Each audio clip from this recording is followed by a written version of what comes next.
Quand on regarde en 2022, et particulièrement les statistiques datent de novembre 2022, sur YouTube et TikTok, des personnes, la moyenne de l'utilisateur mondial, c'est 23 heures passées sur chacun de ces réseaux-là.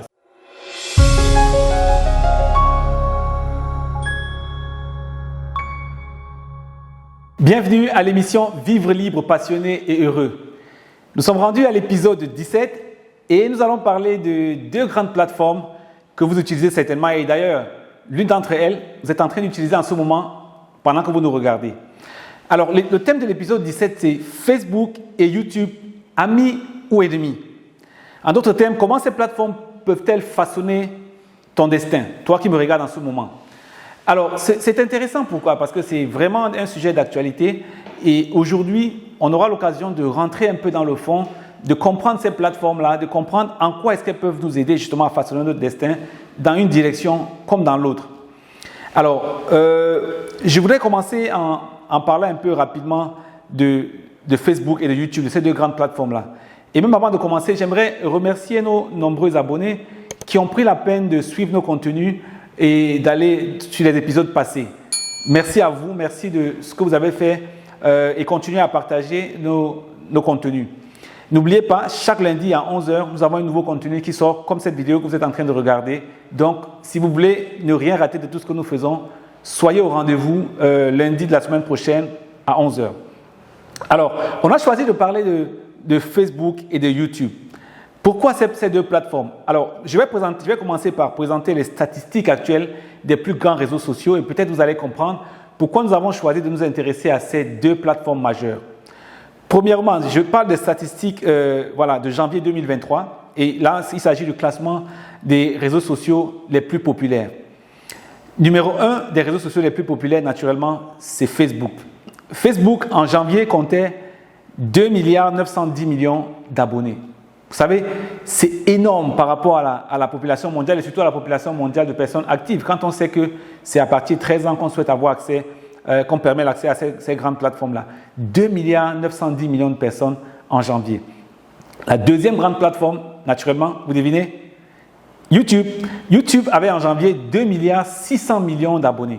Alors, vous voyez que ces deux grandes plateformes à elles seules concentrent l'essentiel de la population active, plus de la majorité de la population active. Et donc, c'est pourquoi elles viennent en tête et c'est pourquoi elles sont un sujet d'intérêt pour nous. En troisième position, on a WhatsApp qui comptabilise 2 milliards d'utilisateurs actifs. Alors, je voudrais faire une précision. Quand on parle d'utilisateurs actifs, c'est ceux qui ont utilisé au moins une fois pendant le mois l'application. Donc, ce n'est pas des personnes qui sont inscrites et qui n'utilisent pas du tout. Ça veut dire qu'il s'agit de personnes qui visitent l'application au moins une fois dans le mois, notamment au mois de janvier, quand on a fait les statistiques. Donc, j'ai dit numéro 3, c'était WhatsApp, où 2 milliards de personnes ont visité la plateforme pendant le mois. Et Instagram, je rappelle qui est lié au groupe Meta, donc Facebook et Instagram appartiennent au même groupe, à 1,220 milliard d'abonnés. Maintenant, cette fois, on va en Chine. WeChat, qui est le réseau chinois, a 1,200 milliard d'abonnés en janvier. Et TikTok, 1 milliard d'abonnés. Et Facebook Messenger, une fois encore, qui dépend du groupe Meta, a 999 millions d'abonnés. Si on regarde bien, sur les 7 grandes plateformes, les Américains contrôlent les 5 plus importantes, c'est-à-dire notamment avec Facebook qui est de loin le leader, suivi de YouTube. Alors, maintenant, je vais revenir particulièrement sur Facebook et sur YouTube. Quand on a dit 2,910 milliards, quand j'ai pris les statistiques plus actuelles, à la fin du premier trimestre 2023, la mise à jour nous a permis de voir que Facebook a atteint 2,989 milliards d'utilisateurs actifs. Et quand on combine les autres plateformes détenues par le groupe Meta, notamment WhatsApp, et Instagram et puis Facebook Messenger, on arrive à 3,590 milliards d'abonnés. Donc, ça devient une machine extrêmement importante qui contrôle nos vies au quotidien. Maintenant, quand je vais du côté de YouTube, on a 2,6 milliards d'abonnés actifs, ça on l'a dit. Et on note également qu'il y a eu, quand on prend les données de la fin d'année passée, de fin 2022, 75 milliards de visites par mois. C'est-à-dire qu'il y a 75 000 personnes qui viennent regarder un contenu au moins une fois par mois sur la chaîne YouTube. C'est énorme comme contenu, c'est énorme. Et maintenant, ils ont voulu essayer de concurrencer les autres plateformes qui font des contenus courts. Ils ont fait du contenu court avec les shorts par rapport à YouTube. Et les statistiques nous montrent qu'il y a jusqu'à 50 milliards de vues de shorts par jour. Imaginez-vous, 50 milliards. Alors, les statistiques qu'on vient de voir, c'est impressionnant, n'est-ce pas? C'est vraiment, vraiment impressionnant. Ça veut dire que pratiquement personne de nous, ou alors un adulte sur deux, ne peut pas s'empêcher de partir sur cette plateforme-là. Si ce n'est pas YouTube, ça sera Facebook. Si ce n'est pas Facebook, ça va être certainement WhatsApp. Voilà, donc c'est des grosses plateformes. Instagram, si vous n'êtes pas sur Facebook, vous êtes sur WhatsApp, sur Instagram ou sur Messenger, en réalité, vous êtes chez Meta. Et donc, ça veut dire que vous êtes toujours sous le contrôle de cette grande plateforme. Alors, je vais maintenant m'intéresser à l'utilité, n'est-ce pas? Ces plateformes, pourquoi est-ce qu'on s'intéresse aux réseaux sociaux? Pourquoi c'est devenu vraiment important aujourd'hui? Pourquoi ces réseaux sociaux prennent une place primordiale dans nos vies? Par rapport à Facebook, on arrive plus facilement à se connecter. Non seulement on se connecte à des proches, mais on se connecte à des personnes, même forcément qu'on ne connaît pas, mais des personnes avec qui on a des centres d'intérêt communs. On essaie d'échanger nos idées, nos expériences. Voilà. Et la beauté, c'est qu'on peut le faire sans limitation géographique. Maintenant, on peut le faire dans le monde entier. On peut le faire 24 heures sur 24. On peut le faire 7 jours sur 7. Par rapport à YouTube, c'est quoi? YouTube est idéal pour les créateurs de contenu. Il y a des personnes qui créent du contenu qui peuvent être au bout du monde, mais créer du contenu qui, avant YouTube, avant ces grandes plateformes, quand vous créez du contenu, vous deviez aller dans une salle, avoir des personnes face à vous et puis transmettre votre contenu. Et il y avait une limitation géographique. Maintenant, avec YouTube, vous pouvez le faire 24 sur 24. Vous pouvez être en Afrique et créer du contenu pour quelqu'un qui est en Occident, par exemple. Vous pouvez créer du contenu pour quelqu'un qui est au Canada ou vice-versa. Créer du contenu pour quelqu'un qui est en France ou vice-versa. Donc, on voit que ces plateformes-là sont utiles. Pourquoi? Parce qu'on a moyen de toucher le monde entier, parce qu'on a moyen de partager nos connaissances qui, avant, ne pouvaient se limiter qu'à notre environnement physique direct. Et on a moyen de partager notre expertise. Donc, bienvenue ces grandes plateformes pour ce qu'elles font comme utilité, comme rôle pour nous aider à nous connecter et à partager nos connaissances. Ceci dit, on a parlé du bon côté, n'est-ce pas? Il y a quand même quelques dangers de la surconsommation de ces plateformes-là. C'est des plateformes qui sont intéressantes, on le dit. Elles nous aident à nous connecter, à partager notre expertise, c'est vrai. Mais il y a un vrai danger quand on utilise de manière du mauvais côté. Comme tout produit, comme tout excès, en fait on dit en général que tout excès nuit, n'est-ce pas? Il y a des dangers à la surconsommation de ces contenus sur les réseaux sociaux. Je vais être assez factuel. J'ai fait des recherches sur Facebook et YouTube et peut-être par extension les plus grandes plateformes telles que je venais de dire tout à l'heure. Les dernières statistiques, d'après Statista, qui est un des leaders mondiaux en termes de statistiques, d'après Statista, quand on regarde en 2022, et particulièrement les statistiques datent de novembre 2022, sur YouTube et TikTok, la moyenne de l'utilisateur mondial, c'est 23 heures passées sur chacun de ces réseaux-là. Ça veut dire quoi? Ça veut dire que quand on regarde sur un mois, sur 30 jours globalement, en moyenne, une personne passe 23 heures sur YouTube, passe en moyenne 23 heures sur TikTok. Il s'agit de l'utilisation moyenne. Donc, il peut arriver qu'on soit sur les deux ou bien un peu plus sur une, mais là, on prend une moyenne globalement. On prend l'ensemble des utilisateurs actifs et on voit qu'en moyenne, ils passent 23 heures, que ce soit sur YouTube ou que ce soit sur TikTok. Par rapport à Facebook, les statistiques nous démontrent qu'un utilisateur moyen passe 19 heures par mois sur Facebook.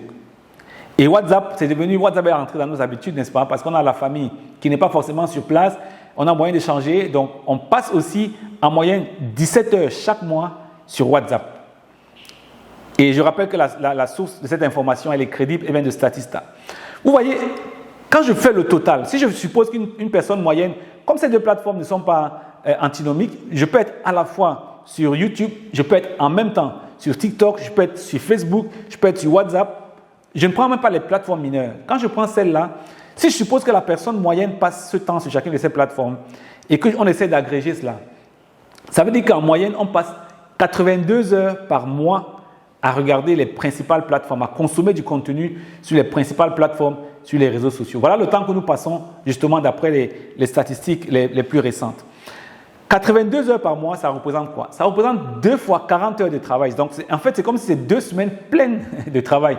2 semaines pleines de travail pour quelqu'un qui travaille 40 heures par semaine, c'est 2 semaines pleines de travail. Ça veut dire que c'est à peu près 50% du temps de travail mensuel d'un salarié. C'est énorme ce que nous consacrons comme temps à pouvoir consommer ces contenus-là.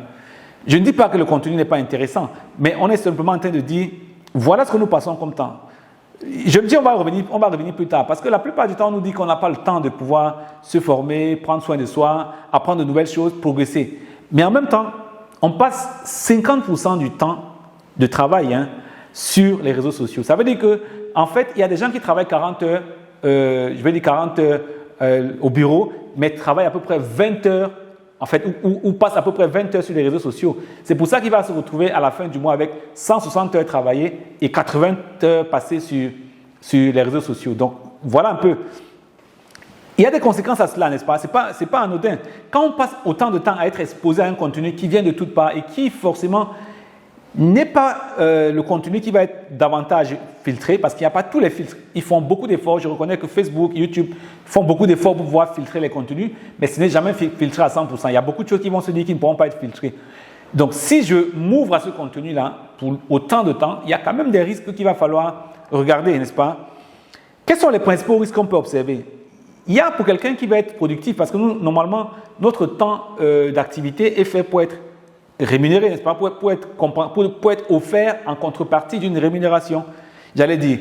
Donc, le risque, c'est que si je passe 82 heures en moyenne par mois à regarder les réseaux sociaux, à consommer du contenu, le premier point en termes de risque, c'est la distraction. C'est un point de distraction très, très important.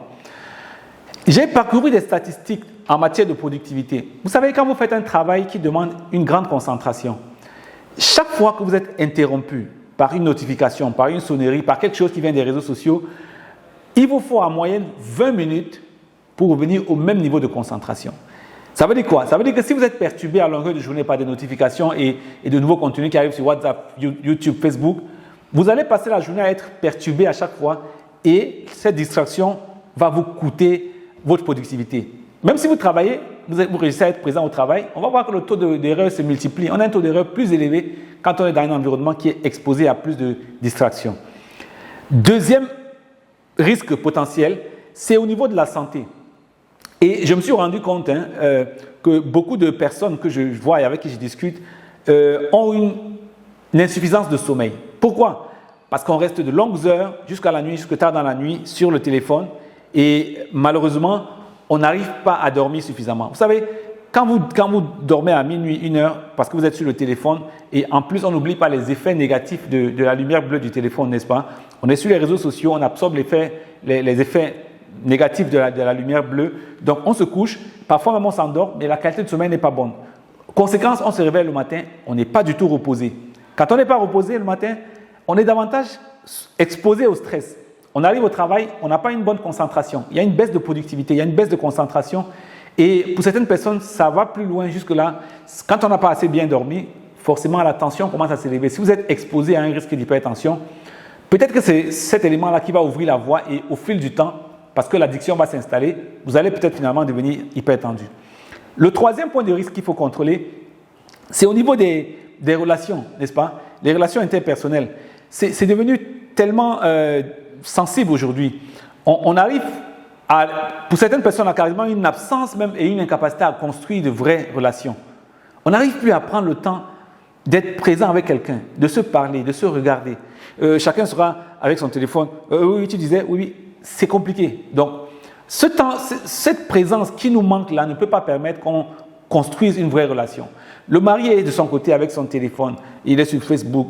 La femme est de son côté avec son téléphone, elle est sur TikTok. On est de côté, de part et d'autre. Les enfants sont de leur côté et on est tous prisonniers des réseaux sociaux. Alors, dans ces conditions, est-ce qu'on peut construire de bonnes relations? C'est très difficile. On est entre amis, on a choisi de se retrouver, on se retrouve, tout le monde est sur son téléphone, réseaux sociaux. Ah, je viens d'avoir un message, je vais répondre. Donc, en fait, il y a un impact également sur la qualité de nos relations. On n'arrive plus à les construire, à les maintenir. Et le quatrième point en termes de risque qu'on a sur la santé et les relations interpersonnelles, en fait, c'est la dérive sociale qu'on observe aujourd'hui un peu plus au quotidien. Il y a de plus en plus, et ça on le voit, il y a carrément de la cyber-intimidation. Il y a des personnes qui se mettent à un bout du monde ou à l'autre et qui choisissent d'intimider d'autres personnes, de frustrer. Et les plus faibles, par exemple, vont être vraiment intimidés. Intimidés par des personnes directement ou parfois par des messages indirects, mais qui envoient un signal qui amène certaines personnes à se recroqueviller un tout petit peu. Vous savez, et quand on va au-delà, il y a des cas de harcèlement, carrément. Il y a des cas de harcèlement en ligne, il y a des attaques personnelles, c'est devenu monnaie courante aujourd'hui. Voilà, donc c'est vraiment dangereux d'utiliser les réseaux sociaux qui nous permettent de nous connecter pour un instrument qui va être un instrument d'intimidation, d'attaque personnelle, alors mais suffisamment violente, ou même parfois des termes liés à la perte de vie apparaissent et tout. Donc il y a un peu de tout sur les réseaux sociaux aujourd'hui. Donc il faudrait qu'on fasse attention. Et si je suis exposé à cela, et peut-être encore exposé beaucoup trop jeune, sans préparation, il y a quand même des risques par rapport à ça. Alors, le troisième point que je voulais aborder, c'est par rapport à la surconsommation et par rapport aux réseaux sociaux dans l'ensemble, c'est l'influence que ces réseaux sociaux ont sur l'image de soi. Vous savez, la plupart des personnes sont ce qu'elles sont, en fait, ont le sens de leur propre valeur par rapport à un miroir social qu'elles ont. Imaginez que le miroir social n'est plus forcément des personnes que vous aurez en face de vous. Qu'est-ce qui va se passer? Il y aura forcément des conséquences, n'est-ce pas? Il y aura des conséquences sur vous. Et ces conséquences-là, je vais les circonscrire ici par rapport particulièrement aux réseaux sociaux. Quand on est sur les réseaux sociaux, qu'est-ce qui nous rend heureux sur les réseaux sociaux? Eh bien, c'est quand on a posté une photo, les gens vont liker, les gens vont commenter, « Ah, ma chérie, tu es belle, ah oui, tu étais dans de belles vacances, tu étais dans un beau restaurant. » Les gens vont liker, commenter et forcément, on va commencer à avoir des comparaisons. On va comparer, ah oui, lui, il est dans telle vacances, il habite dans telle autre maison. Donc, on va se faire ces comparaisons-là et il y aura un impact, forcément, n'est-ce pas? Il y a le bon côté, il y a le côté positif, il y a le côté négatif. Quand on reçoit des likes, on fait quelque chose et on a 10 amis, 20 amis, 100 amis. Ah, mais ma chérie, tu es belle, mais tu as fait un beau voyage, tu as fait une belle maison, tu as bien décoré ta maison. Qu'est-ce qui se passe? On se sent en confiance, on gagne, vraiment, on est content, on est fier de nous, on pense qu'on a fait un bon travail. Mais de la même façon, quand on fait un post et puis demain, nos amis, peut-être parce qu'ils sont occupés par autre chose, même parce qu'ils ont leur propre stress, ou la famille, tout ça, n'a pas eu le temps de liker, de commenter, de partager, de nous appeler, de nous féliciter. Et on est totalement frustré. Ça impacte immédiatement l'image que nous avons de nous-mêmes. On se dit, ah oui, mais peut-être que je ne vaux rien, voilà, tout ce que j'ai fait, ça ne vaut pas la peine, ça n'intéresse personne, donc pourquoi je vais continuer à le faire? Et donc parfois, on anticipe et on voit nos amis, on les voit et on manifeste en fait inconsciemment. On n'est pas content d'eux, on n'est pas content de la famille, on n'est pas content des amis simplement parce qu'ils n'ont pas liké, ils n'ont pas commenté, ils n'ont pas partagé, ils n'ont pas dit du bien de nos photos de vacances, de nos photos bien arrangées comme on sait souvent le faire. Et malheureusement, quand ça effrite notre image de nous-mêmes, ça va impacter l'estime de soi qui n'est autre que le sens de notre propre valeur. Ce que nous reflétons nous-mêmes, ce que nous disons le sens de notre propre valeur. On va se dire, ouais, donc on ne vaut rien, on se dégrade nous-mêmes et les impacts sont importants. Donc on voit qu'il peut y avoir des aspects positifs en termes de confiance, mais il peut aussi avoir des aspects négatifs. Et comme on le dit là, le plus grand danger, c'est que les réseaux sociaux, du fait qu'on publie l'essentiel de ce qu'on fait, ça accélère aussi les comparaisons, n'est-ce pas? Et vous savez, vous regardez vos amis, vos camarades et tout, qui ne sont pas forcément dans leur beau jour, mais qui s'arrangent à faire pratiquement une mise en scène. C'est-à-dire qu'on fait une espèce de mise en scène, on est toujours bien habillé, bien. Là, quand tout le monde est mal habillé, moche, au réveil et tout ça, quand tout le monde n'arrive pas à manger, on ne voit pas. Mais il va se débrouiller pendant le mois et aller au restaurant et manger un seul bon repas, filmer et se filmer dans des beaux lieux. Et vous allez te dire, mais attends, mais je perds tout. Mes amis sont en train de faire ça, hein, d'aller dans les beaux restaurants, d'aller à la plage, et moi, je suis perdu. On voit ça sur les réseaux sociaux tous les jours, n'est-ce pas? On voit des gens qui voyagent tous les jours, des voyages exotiques. On ne sait même pas où tout le monde va, mais on voyage quand même, on prend des photos, on voyage. On essaie de célébrer et surtout de montrer des pseudo-réussites. On essaie de montrer les véhicules qu'on a, qui dans beaucoup de cas sont des véhicules de location. Pour certaines personnes, je ne dis pas que tout le monde c'est le cas, mais il va arriver qu'on voit ces photos-là et qu'on arrive à automatiquement déclencher les mécanismes de compensation, de comparaison, autant pour moi. Je voudrais rappeler quand même l'année passée, vous savez, il y a quelques semaines, on a eu beaucoup ça fait couler beaucoup d'encre et de salive, le phénomène de porte-à-porte, on en avait parlé, n'est-ce pas? Ces pseudo-influenceurs ou ces influenceuses surtout, qui se rendaient à Dubaï et beaucoup de personnes qui y allaient. Maintenant qu'on a révélé un peu la face cachée, certaines personnes qui voulaient se comparer à ces personnes, qui étaient prêtes à tout donner pour pouvoir ressembler à ces personnes, ont compris en fait que parfois il y a une coquille et ce n'est pas toujours vrai. Donc il faut qu'on arrête de se déporter, de reporter notre instrument de mesure et de comparaison sur les réseaux sociaux parce que les gens font véritablement, la plupart des personnes, j'allais dire, des mises en scène. Donc faisons attention de faire que notre estime de nous-mêmes dépende en fait des réseaux sociaux. Sinon, on va toujours se sentir pas la bonne personne, pas au top, je ne suis pas au top, je ne suis pas à l'heure, je ne suis pas vraiment dans la tendance du moment. on va se comparer comme ça, on va se sentir mal. Et tout cela, qu'est-ce qu'on a vu comme accélération? Vous savez, dans tous les pays africains et même occidentaux, il y a cette grande tendance aujourd'hui observée chez la jeunesse, n'est-ce pas? Du fait qu'on a l'impression qu'on avait un ami ou une dame qui n'est pas peut-être allée à l'école, on ne sait pas trop ce qu'elle fait comme métier, mais on dit qu'elle est devenue influenceuse, on dit que l'autre est devenue blogueuse, et automatiquement on la voit avec des succès, des voitures et des choses comme ça. Ça renforce la tendance au raccourci. En fait, on se dit pour arriver au succès, il faut prendre des raccourcis. C'est la chose qui doit être faite le plus facilement possible. Prenons des raccourcis pour arriver au succès. Donc, on arrive dans la culture du micro-ondes, comme j'aime souvent appeler. Quand on veut manger son repas, on n'a pas le temps de cuisiner pendant longtemps. On prend un repas froid, on met au micro-ondes, 30 secondes, 1 minute, 2 minutes, c'est chaud. Donc, on veut avoir du succès par micro-ondes. On le chauffe rapidement, il arrive, il est cuit, il est prêt. Du jour au lendemain, paf, on veut faire une vidéo qui va être virale. On veut faire, je ne sais pas moi, commencer à lancer un projet, tout de suite, tout va devenir viral. On s'habitue à prendre l'ascenseur pour arriver au sommet du succès. En réalité, dans la vie, on ne prend pas l'ascenseur. Quand on prend l'ascenseur, je vais vous dire, si vous prenez l'ascenseur et qu'on vous propulse au 15e étage, d'ailleurs, vous ne saurez pas que vous êtes au 15e étage, et quand on va vous ramener en bas, vous n'allez pas savoir remonter. Dans la vie, c'est important de prendre l'escalier. Donc, n'allons pas regarder les réseaux sociaux pour prendre l'ascenseur que d'autres personnes essaient de nous montrer qui n'est pas vrai. Prenons l'escalier, parce que quand vous avez pris l'escalier, marche après marche pour arriver au succès, si vous tombez, vous allez pouvoir remonter escalier par escalier parce que vous savez à chaque fois que les paliers tournaient, comment on faisait pour monter à l'étage supérieur. Donc, c'est important de se départir de cette culture de l'instantané, cette culture de l'ascenseur, cette culture du micro-ondes où tout doit chauffer, y compris le succès maintenant. Alors, pour beaucoup de personnes, on a vu des personnes affectées complètement par leur santé parce que quand ils ont commencé à manquer d'estime des personnes autour d'elles, ça a affecté la santé de plusieurs personnes. Alors, il faudrait qu'on sache que Facebook et YouTube sont deux excellentes plateformes. Et en tant qu'excellente plateforme, vous devez faire l'essentiel de vos efforts pour pouvoir maintenir en fait votre audience. Donc, chacun est dans son rôle. Je félicite Facebook, je félicite YouTube pour leur rôle parce qu'ils nous donnent l'occasion d'avoir du contenu qui va nous permettre de rester sur ces chaînes-là. Et ils s'organisent pour que ça se passe ainsi. Ils s'arrangent à prendre toutes les mesures pour que nous restions le plus longtemps possible sur ces plateformes-là. Comment ça se fait? Vous savez, à chaque fois, on vous rappelle on vous pousse des notifications, n'est-ce pas? Il y a des notifications qui vous disent, attention, il y a tel contenu qui va passer, des gens qui sont autour de vous regardent telle chose, il y a tel événement où telle personne va participer. On vous rappelle des contenus qui sont recommandés, on vous suggère des contenus pertinents qui peuvent vous intéresser.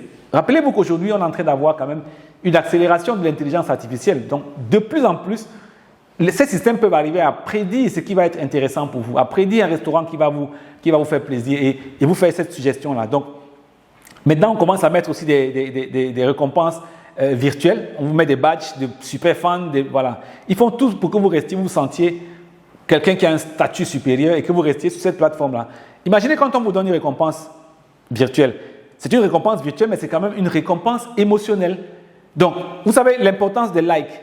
Quand vous faites un post, quand vous faites une publication et qu'il y a des likes, vous ressentez une montée, une poussée de dopamine, n'est-ce pas?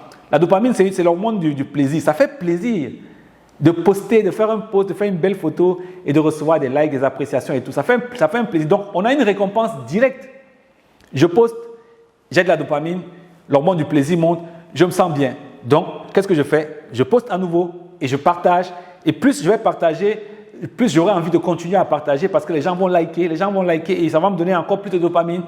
J'aurai encore plus de plaisir, je vais continuer. Alors, si on ne prend pas garde, on va tellement consommer qu'on va devenir addict. On voit des personnes qui sont devenues addictes à la cigarette, addictes à la boisson, addictes au sexe, addictes à beaucoup de choses. On est étonné. La même chose avec les réseaux sociaux, la même chose avec ces grandes plateformes-là. Donc, il y a ce risque-là. Et c'est de bonne guerre. Elles font tout ce qu'elles font pour pouvoir nous retenir sur ces plateformes parce que c'est comme ça qu'elles gagnent de l'argent. Alors, maintenant, on va regarder l'autre côté, surtout le bon côté, qui me plaît davantage parce que ces grandes plateformes, je considère qu'elles sont devant nous et c'est peut-être même la chance de l'Afrique. J'aime souvent dire que ces grandes plateformes, le numérique, c'est la chance de l'Afrique. Des grandes plateformes comme celle-là, c'est véritablement la chance de l'Afrique. Mais pour cela, il y a des conditions. Alors, je vais aborder le quatrième point qui est l'opportunité de créer et partager du contenu. On est sur cette plateforme-là. Moi, j'aime souvent dire à mes cousins, mes cousines et mes neveux, vous mettez vos photos gratuitement sur Facebook, sur YouTube. Est-ce que vous ne pensez pas qu'il peut être intéressant d'organiser cela de manière professionnelle, de manière à mettre vos photos et pouvoir les monétiser? Si vous voulez être sur ces plateformes chaque fois, bon, tant qu'à faire, organisez-vous pour apprendre comment elle fonctionne. Partagez un contenu qui ne sera pas un contenu simplement viral, mais qui sera un contenu utile, où vous pouvez joindre l'utile à l'agréable. Donc, comment le faire? Comment utiliser Facebook et YouTube de manière constructive pour développer ses talents et sa visibilité? Parce que c'est de ça qu'il s'agit, n'est-ce pas? En réalité, Facebook et YouTube sont des opportunités uniques pour pouvoir développer vos talents et vos compétences. Vous avez déjà ces talents et ces compétences en vous, mais le monde entier ne le sait pas.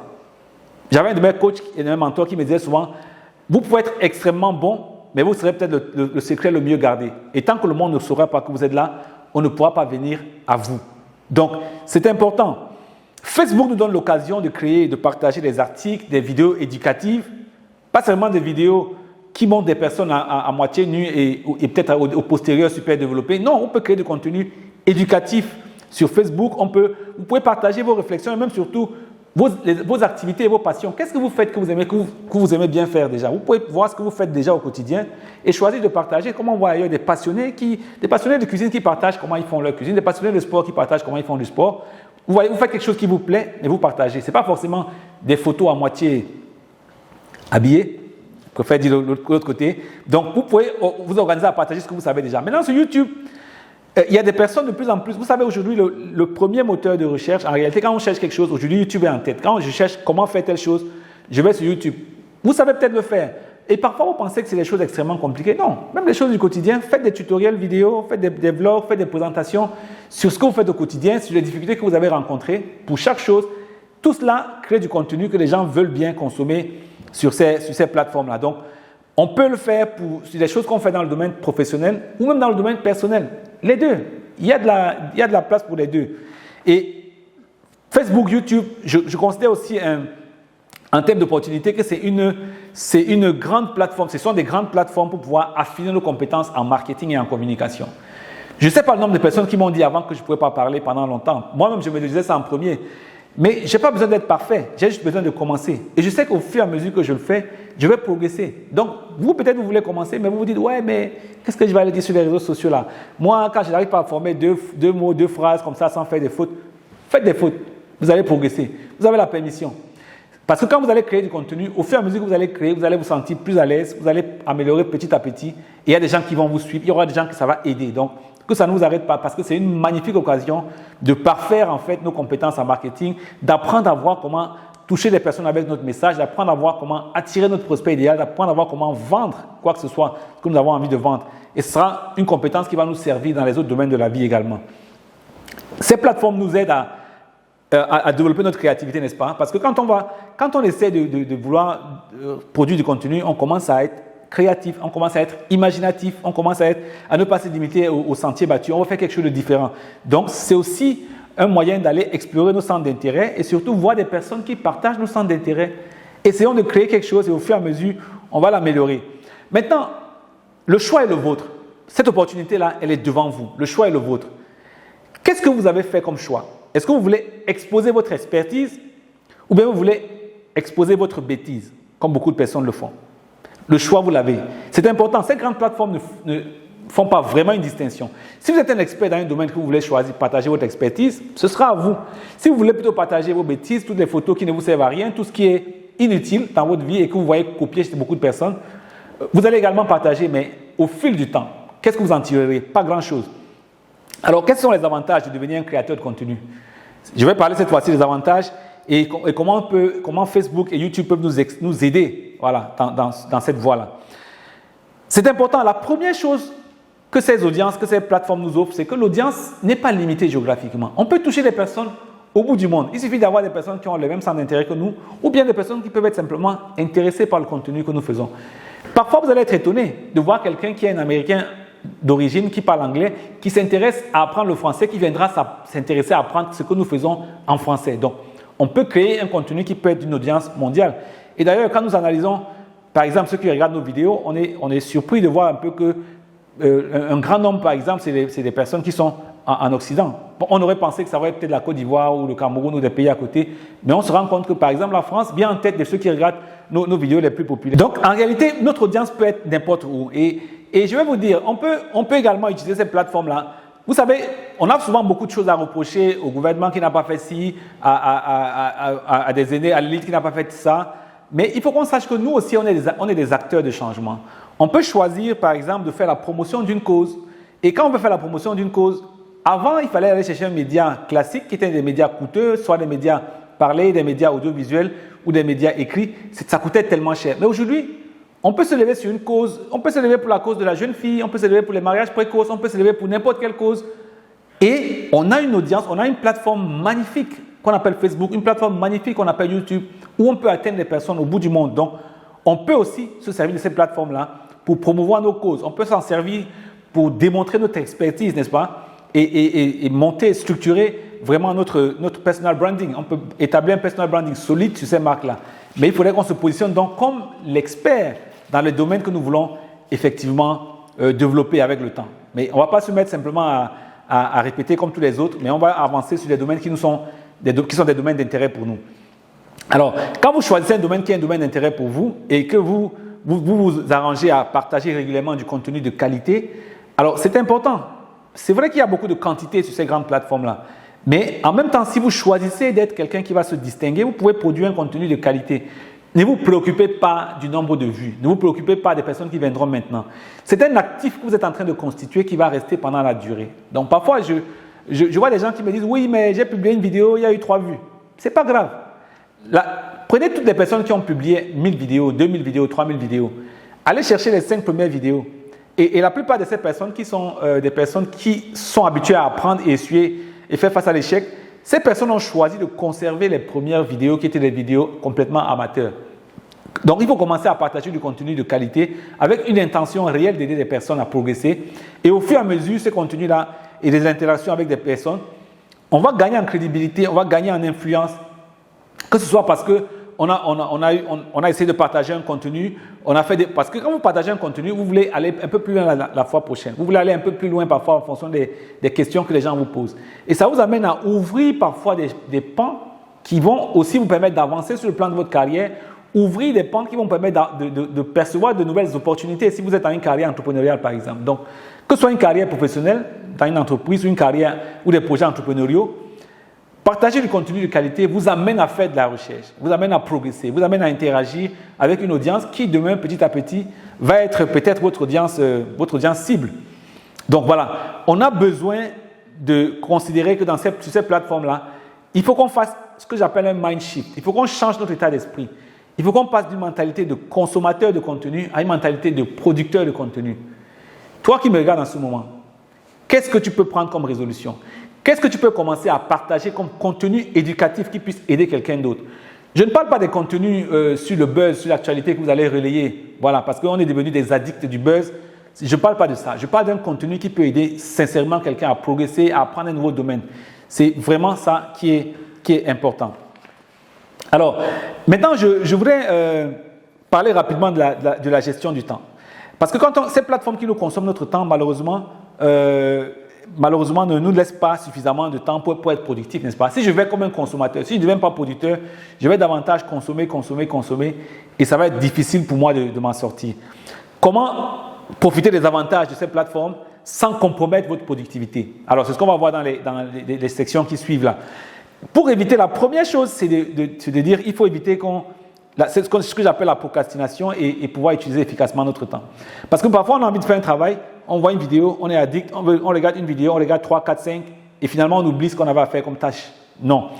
La première chose que je vais demander, il faudrait que vous sachiez premièrement quelles sont les activités ou les tâches les plus importantes par rapport à ma productivité. Voici ce qui est attendu de moi à la fin de la journée. Quand je fais cette activité, il y a un rapport direct et important avec la productivité que j'ai dans la journée. L'idée, c'est de dire, je dois réserver des plages de temps, n'est-ce pas? Je dois avoir des séquences de temps de concentration. Le temps où je me mets à faire, comme maintenant, pour moi, produire cette vidéo, c'est un temps de concentration. Ça me demande du temps pour préparer la vidéo, ça me demande du temps pour la tourner et être devant la caméra comme ça. Donc, ce temps-là, je le bloque. Il faut des séquences de temps de concentration pour pouvoir s'occuper des tâches clés que nous avons à faire. La deuxième recommandation, c'est de pouvoir neutraliser les facteurs externes de distraction. Pendant que je le fais, comment est-ce que je peux mettre en silencieux ou bloquer même totalement les notifications? Vous savez, il y a 2 ans, quand j'avais essayé de mettre mes notifications en silencieux, ça m'a fait mal pendant les premiers jours. Mais il m'a fallu quelques jours. À la fin, je me suis habitué. Et d'ailleurs, depuis 5 ans, depuis 2015, mes téléphones sont sur vibreur permanent. Et maintenant, les notifications, j'ai réussi à les mettre aussi sur silencieux. Donc, je ne vais pas avoir les notifications arriver pendant que je fais un travail comme celui-ci. C'est important. Il faut qu'on apprenne à bloquer aussi temporairement l'accès à ces plateformes-là. Que ce soit YouTube, que ce soit Facebook. Pendant qu'on travaille, on peut bloquer l'accès. Il y a des applications. Cherchez en ligne, vous allez voir des applications qui peuvent vous aider à bloquer, à limiter le temps que vous avez à faire un travail de concentration. Troisième chose, il faut qu'on arrive à fixer. Je vous invite à fixer des limites du temps que vous allez passer en ligne et surtout à optimiser le temps que vous aurez à passer en ligne. Et je me rappelle, c'est arrivé plusieurs fois dans les 2 derniers mois, on me dit, oui, mais monsieur, je vous ai envoyé un message il y a 10 minutes et vous n'avez pas cliqué ou vous n'avez pas répondu. Je demande, est-ce que je travaille sur WhatsApp systématiquement? Est-ce que je travaille sur Facebook systématiquement ou même sur YouTube? Vous m'envoyez un message, je ne vis pas sur ces réseaux sociaux-là. Je me donne un temps. Et donc, c'est important non seulement de pouvoir se fixer ces limites-là en limitant le temps de concentration qu'on aura ailleurs. Et d'ailleurs, je vous inviterai à revoir la vidéo sur comment doubler notre productivité. Là, je ferai apparaître cette vidéo à nouveau dans cet épisode. Mais quand je fixe des plages horaires spécifiques, je ne veux pas être perturbé dans ces plages horaires-là. Par contre, il faut également fixer des plages horaires où vous souhaitez vous consacrer aux réseaux sociaux. J'ai fait mon travail de productivité, je prends un peu de temps pour aller regarder les réseaux sociaux à un moment spécifique. Ça, c'est important. Non seulement il faut fixer ce temps-là, mais il faut s'atteler à respecter ces limites-là. J'ai vu beaucoup de personnes qui fixent ce temps, disent « Ok, je vais consacrer tel temps, 30 minutes, 1 heure de temps aux réseaux sociaux », mais après, eux-mêmes, ils ne suivent pas. Et quand vous ne suivez pas, vous ne pouvez pas imposer cela aux autres. Et une fois que vous avez fait votre organisation, c'est important aussi de communiquer à vos proches. Parce que vos proches, si on sait qu'on peut vous envoyer un WhatsApp tout de suite et que vous êtes toujours disponible, si on sait qu'à tout moment on peut vous perturber, ils le feront.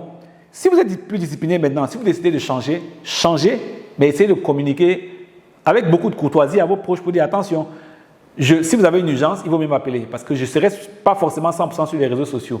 Sinon, ça va nous amener à être addicts. On va justifier cela parce que nos proches peuvent nous appeler pour un message. Si vous avez un message important, appelez-moi au téléphone. Donc voilà. Maintenant, il faut choisir le bon moment pour les réseaux sociaux. La pire erreur, c'est se lever le matin et prendre son téléphone, commencer à regarder ses messages, WhatsApp, Facebook et tout. C'est le pire moment pour pouvoir regarder. Parce qu'en fait, qu'est-ce qui se passe? Les autres vont programmer votre journée. Vous vous levez le matin avec les 3 C. Les conflits que vous allez voir entre les politiciens, les controverses, voilà, les blogueurs qui se clashent partout et la catastrophe. Il y a eu accident là-bas, il y a eu accident. Vous vous levez comme ça, imaginez comment vous allez être quelque temps après.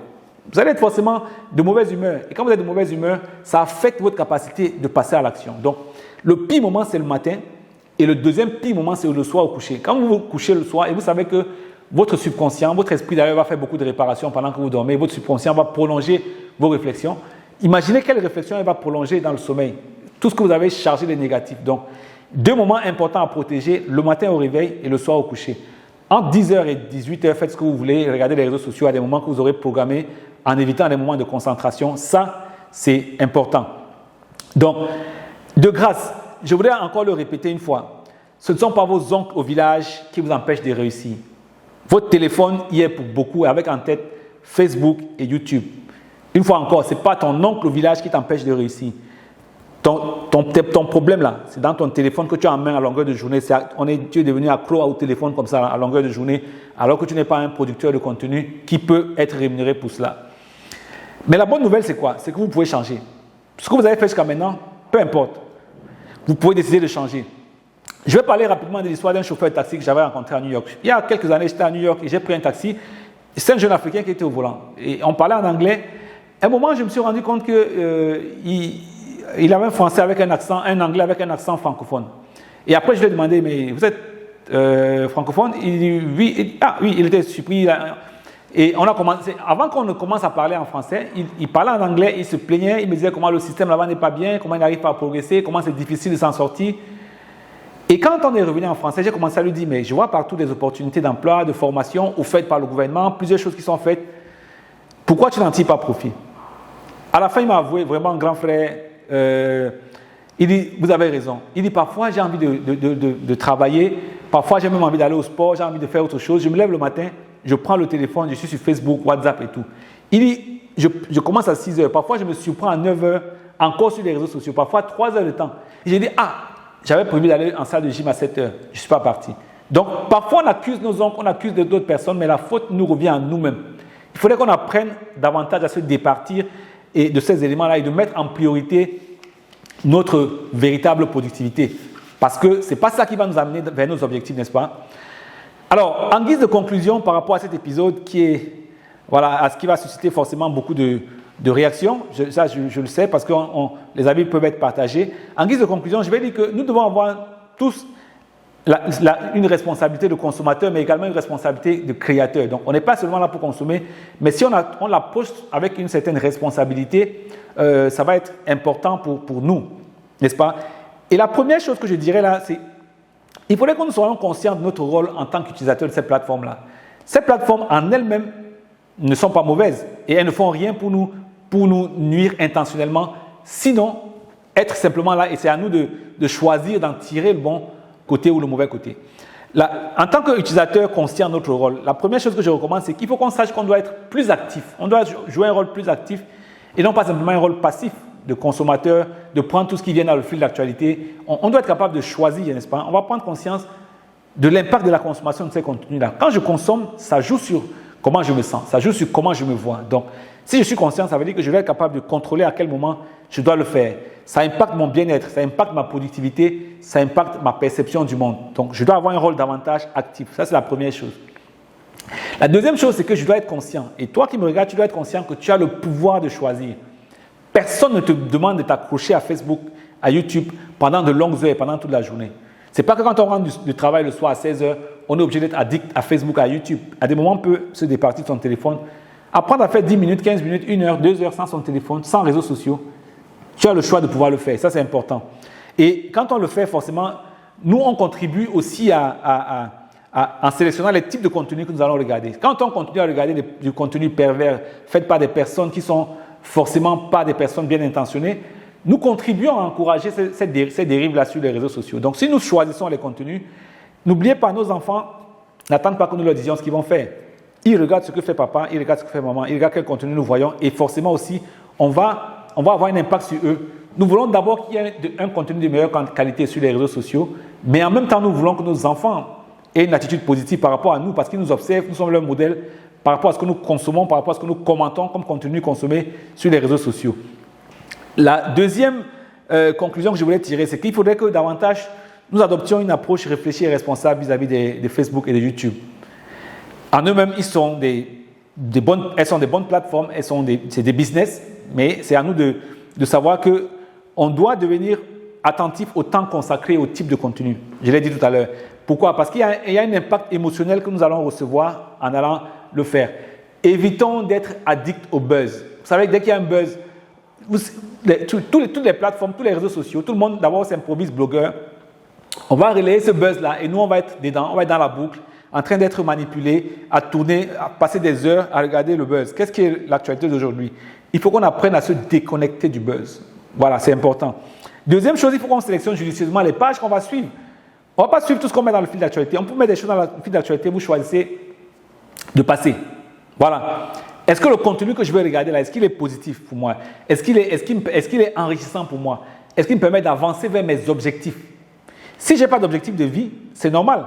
Je vais suivre des personnes qui parlent de tout et de rien, qui parlent de peau, qui parlent de relations sexuelles, qui parlent de tromperie, qui parlent de plein de choses qui ne nous font pas du tout avancer, qui parlent de clash inutiles. C'est important. Il faut qu'on essaie d'avoir des interactions qui sont constructives. Et surtout, je t'invite, toi qui me regardes en ce moment, d'éviter de participer à des débats toxiques. Il y a des débats toxiques qui sont parfois hyper violents et qui peuvent nuire à ton bien-être.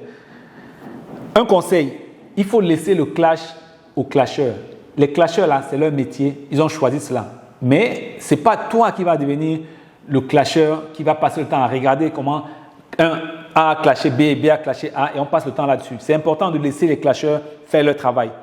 Au fil du temps, vous allez forcément développer une expertise parce qu'à regarder les réseaux sociaux, à faire n'importe quelle activité, on devient un expert. Maintenant, dans 3 ans, dans 5 ans, quel est le choix que vous décidez de faire? Est-ce que vous voulez devenir un expert? Est-ce que vous voulez devenir excellent dans une expertise qui est valorisante pour vous? Ou bien vous voulez devenir expert en stupidité parce que vous suivez des stupidités à longueur de journée? La question vous est posée et vous devez réfléchir et pouvoir vous trouver une réponse.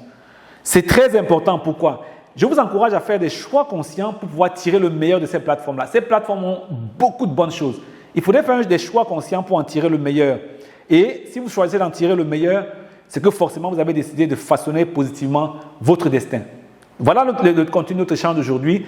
J'aimerais bien avoir en commentaire ce que vous en pensez, qu'est-ce que vous avez aimé, qu'est-ce que vous n'avez pas aimé, quels sont les points de vue que vous avez par rapport à ces grandes plateformes-là, par rapport au rôle que nous devons changer, par rapport à nous, notre transformation, pour passer d'un consommateur passif de contenu à un producteur de contenu. Avant de partir, j'aimerais annoncer le thème de l'épisode 18. On a souvent beaucoup parlé d'argent, n'est-ce pas, et de bonheur. Et j'aimerais m'intéresser à cette question-là, parce que le bonheur artificiel, l'argent et tout ça, est-ce qu'il est vrai ou n'est pas vrai? On va s'asseoir pour parler la semaine prochaine, lundi à 11h, du thème de l'épisode 18, l'argent et le bonheur, au-delà du seuil de saturation. Retrouvez-nous lundi à 11h pour le prochain épisode. À votre sérénité et à très bientôt. N'oubliez pas de cliquer ci-dessous pour vous abonner à notre chaîne et surtout d'activer la notification pour être avisé à chaque fois que nous allons mettre du nouveau contenu en ligne.